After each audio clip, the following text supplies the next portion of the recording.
Hi all, welcome to this latest edition of Off the Post. Basically not going to cover too much about everything because we obviously have seen how football's kind of played out over the last week since deadline day, and obviously cups and leagues have now been kind of kicking on as we go on. But because Sparse Leagues be awesome, sub to the channel if you're new, follow me on Twitter at G the Legend. All links are down below for posting the channel and social media links as always, and comment down below how you felt your deadline day went, but also since the teams maybe your team's been playing, how have they been kind of progressing? Have they been going forwards, backwards, or kind of still the same? So for me, I would say, in terms of deadline day, I genuinely thought, because of how the coronavirus was playing about, I genuinely thought a lot of the talent in China would have transferred more over to Europe. Like, I know we had like a Gallo, Carrasco, just a few that kind of transferred over. I genuinely thought we would have a lot more, like, because people would want to be playing, they would want to not just kind of stay in like a European league. They've maybe thought because of what's going on they'd probably not be playing, but at the end of the day they're maybe rather more interested in staying in the league and just earning kind of like an income. But obviously at the same time it's each their own, how they kind of see fit, and just take it from there, because I genuinely would have thought that they would have at least tried to look at how to kind of like better use their kind of like time, as it were, and effort. Because I wouldn't, like, if I was playing in say China for example, if I knew there was an opportunity of coming back to Europe, I would rather take that opportunity knowing that it's there, because you don't necessarily want to be kind of playing in a league where you might not be playing till say March or April, but while you're still earning say an income. It's kind of the big kind of like issue, because I've noticed even then there's still been quite a few talents in like Korea and Japan, especially, funnily enough, have been travelling to China, which I kind of thought was quite crazy. Like, I don't like, if you're serious about what's going on, like, why kind of transfer over there if you know that there's a lot of like health issues?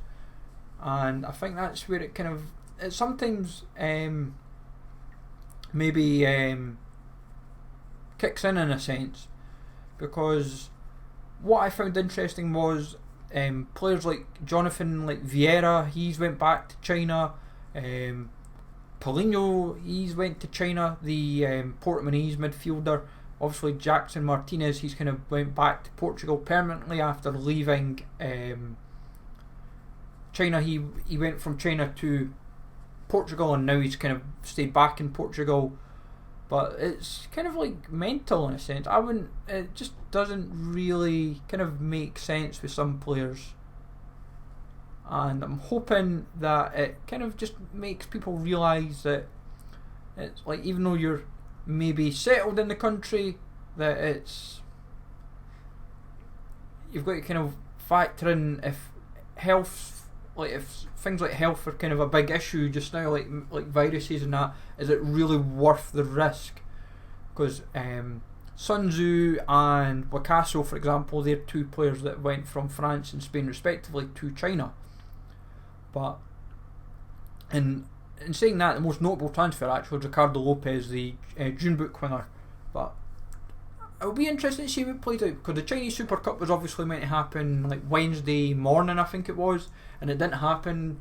And I'm not 100% sure off the top of my head when they're planning to reschedule it. And I know the league's been held back for now because of what's going on as well. But if I was especially like a notable player like your Oscars, your Hulks, I would just say, can I come back to Europe? Like, can I get a transfer and can I get a decent wage? Because I'd rather be playing. So that's kind of the main part of that. Then obviously you've had notable transfers from like Eriksen to Inter, and obviously his comments about saying that he felt he would win a trophy more likely there than at Spurs, which is an interesting little jab, but obviously each to their own. And then as far as, if memory serves right, some of the leagues like Russia, they still obviously have like their transfers can still happen to the end of the month, so you might still see a few transfers potentially happen. And I think obviously like MLS has still got transfers that can happen because obviously their league doesn't start, and I think that's why teams like obviously Cincinnati, Sounders, they've been Inter Miami, they've been doing like a lot of transfers, and I think it could be interesting how they play out almost. Like I'm quite Cincinnati seem to be making some like serious transfers.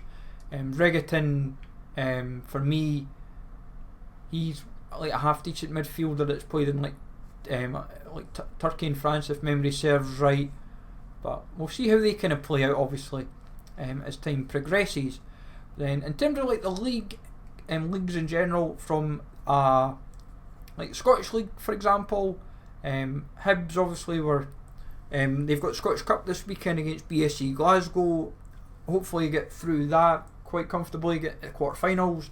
Obviously they weren't the greatest against Rangers at times, but it was a missed opportunity for at least a point. But Hagi got the goal.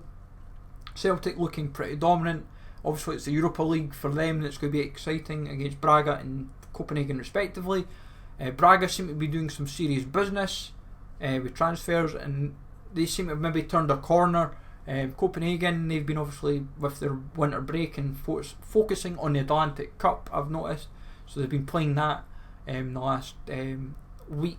I think it started at the start of the week, so it kind of ends I think over the weekend or sometime next week. But obviously that kind of gives them prep for the game against Celtic, so they're at least playing competitive games. And obviously the Champions League will be starting back soon enough as well.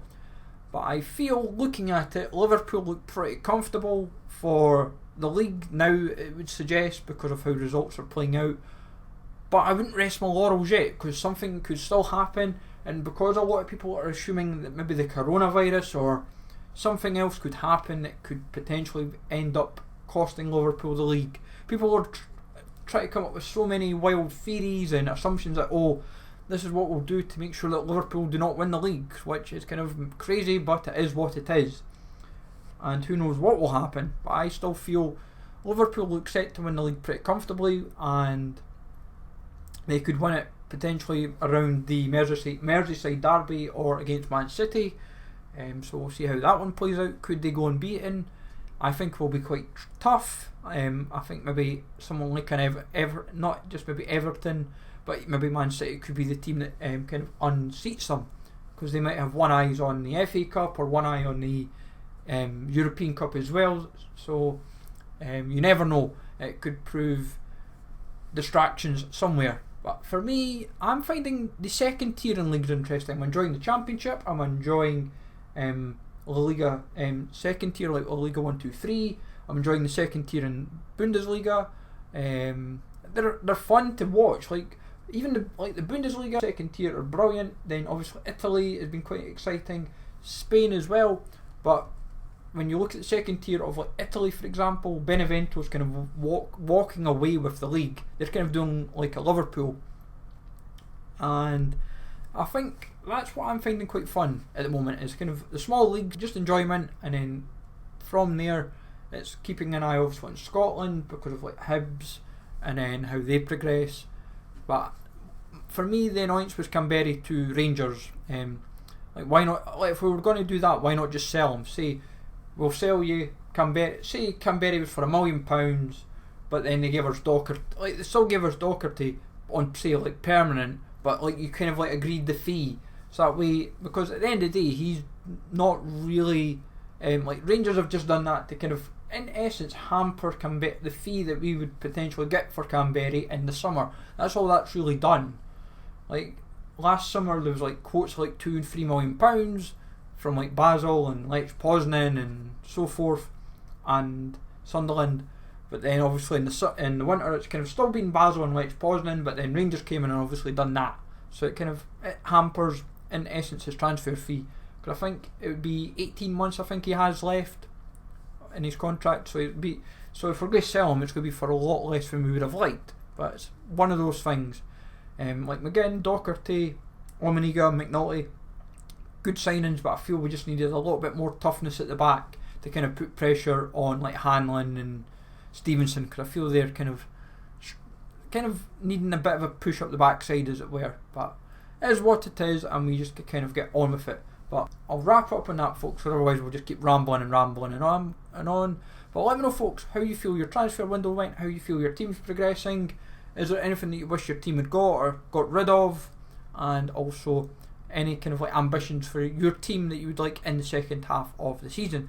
So welcome to Smash Likes. As always, sub to the channel if you're new, follow me on Twitter, GZLegend, hit that notification bell so you know when uploads are up on the channel, and I will catch you all later.